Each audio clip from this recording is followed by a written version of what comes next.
Ça, c'est le concurrent de Edison. Edison avait appelé ces machines phonographes, et eux, ils ont appelé graphophone.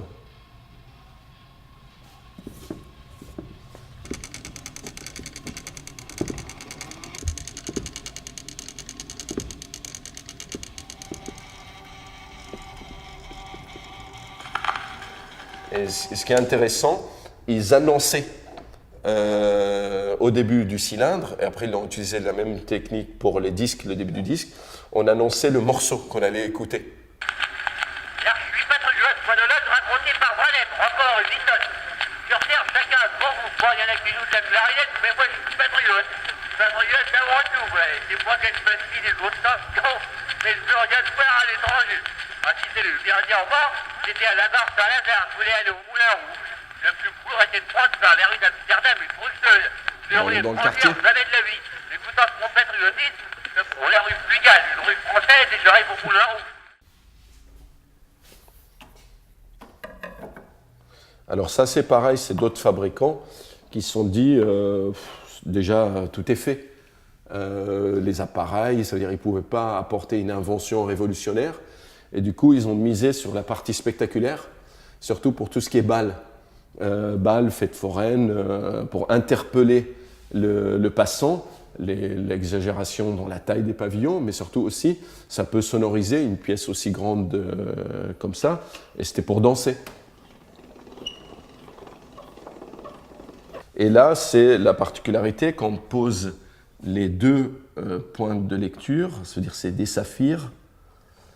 C'est plus l'aiguille en acier, c'était la concurrence des deux possibilités, sur le même sillon. Et du coup, on a quand même un décalage. Ça tourne là, ça ne tourne pas à 78 tours, ça tourne à 90 tours. Mais ce décalage n'était pas important. Pour les gens, ce qui était important, c'est avoir maximum de son, maximum de volume. C'est comme aujourd'hui, quand on va en discothèque, on ne va pas critiquer la qualité du son. C'est le maximum de bruit. Et là, c'est la même chose.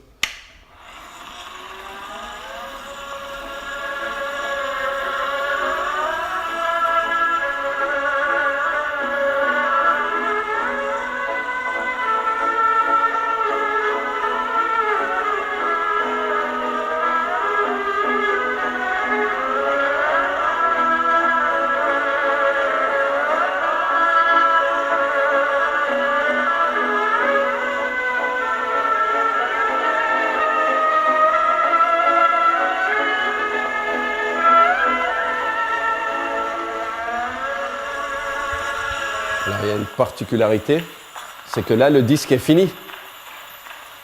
Hein? Regardez bien le disque, il est fini le disque là. Alors, c'est contrairement à la normale. On a plus l'habitude que le disque commence du bord et il se termine au centre. Là, le disque commence du centre et il se termine au bord. Pourquoi? C'était juste comme ça, c'est Neophone. La marque qu'ils ont inventé ce système, que ça a été racheté par Pathé, c'est pour faire différent que ce qui existait avant, que le disque aiguille qui démarrait du bord vers le centre. Eux, ils ont fait un disque à saphir, c'est-à-dire lecture verticale, et qui commence au centre vers l'extérieur. Et qu'on ne puisse pas utiliser ce disque-là sur un appareil qui est équipé d'une tête à aiguille. Il fallait acheter les propres. Après, ils ont rapidement, des revendeurs ou même les marques elles-mêmes, ils ont vendu des accessoires d'adaptation pour que les deux systèmes fonctionnent.